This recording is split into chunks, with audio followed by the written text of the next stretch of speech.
ايفون 12 برو ماكس مع شريحة واخد 4 بيونيك وإمكانيات 5G ونظام الكاميرا الثلاثي.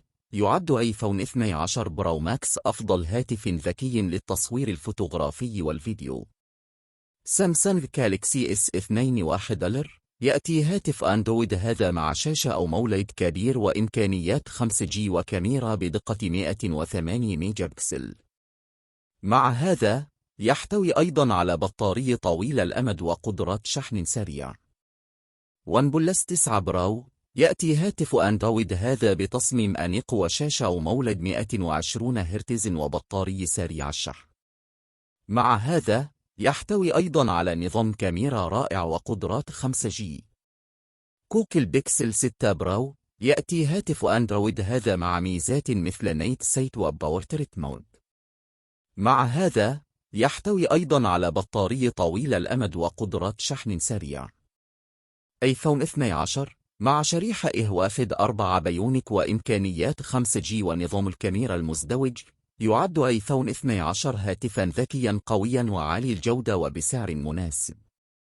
سامسونج جالاكسي نوت 20 التر يأتي هاتف أندرويد بشاشة كبيرة مع نظام كاميرا رائع وبطارية تدوم طويلا وقدرات شحن سريع.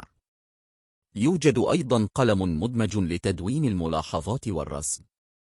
ون بلس 9 يأتي هاتف أندرويد هذا بتصميم أنيق وشاشة أو مولد 120 هرتز وبطارية سريع الشحن.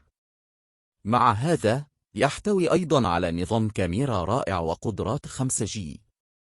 جوجل بيكسل 5 يأتي هاتف أندرويد هذا مع ميزات مثل نايت سايت وبورتريت مود.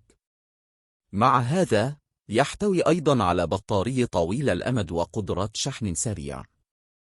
ايفون اس 2020 حزين لا يزال خيار ايفون الميسور التكلفة هذا يأتي مع ميزات الطرز باهظ الثمن مثل شريحة واخد 3 بيونيك ونظام الكاميرا الرائع.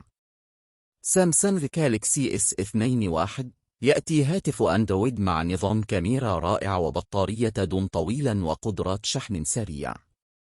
إلى جانب ذلك تتمتع أيضا بإمكانيات 5G وتصميم أنيق. ملاحظة: هذا مجرد مثال لأفضل 10 هواتف محمول.